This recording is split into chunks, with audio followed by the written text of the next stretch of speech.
When we were asked to pick a personal verse for Cuba, I chose Isaiah 6:8, which says, "Then I heard the voice of the Lord saying, 'Whom shall I send, and who will go for us?' And I said, 'Here am I, send me.'" I said yes to going on this mission trip because the Lord spoke to me through that verse. Plus, my daughter Natalie wanted us to go as well. I have always wanted to do an international missions trip, and more so a medical missions trip. I felt this was maybe a way of getting a start to a medical missions trip. While in Cuba, God confirmed in me many ways why He wanted me to be there. The Cuban people have access to very little. Their access to medical care is limited. To call an ambulance, you might wait 3 days, or it might never come. And if you make it to the hospital, they might not have the supplies they need to care for you. While we were in Cuba, we went on a walk with Pastor Yoandra, visiting houses in the community of people who were having some difficult times in their lives. We stopped at a house of a woman named Odalise and her daughter Aaliyah.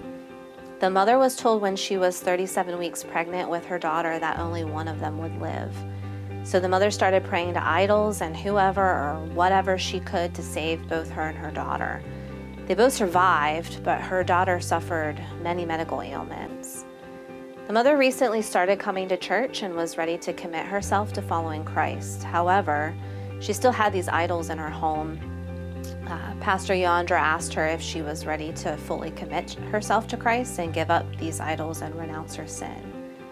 Because I wanted to encourage her to commit herself fully to Christ, I asked if I could talk with Odalise. I felt like God was speaking to me in that moment and giving me the right words to say at that time. I told her, as a mother, we want to do everything we can for our children, and I was reminded when my daughter Natalie was 3 months old.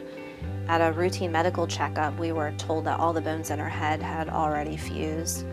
She was sent to the hospital I worked at for x-rays, and those confirmed that the bones were already fused in her head. They sent us for a CT scan.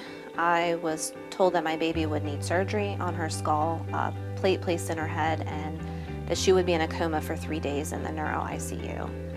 I did the only thing I knew to do. The night before her CT scan, my husband called our pastor at the time, Mark. We asked him to pray with us over our daughter. I knew praying to God was the only thing at the time I could do in this time of brokenness in our life. Her CT scan was negative. None of the bones in her head had fused. God had answered our prayers.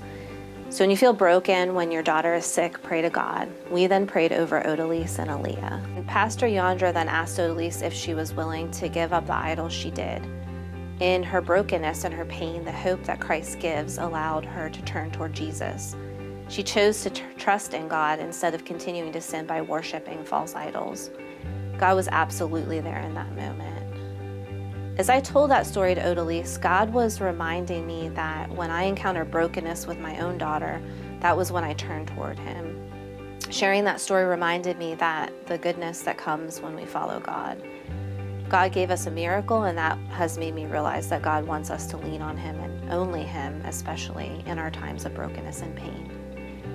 Through this experience, my perspective has been changed. I realized that I need to have a stronger relationship with Him because He hasn't always been the first person I turn to.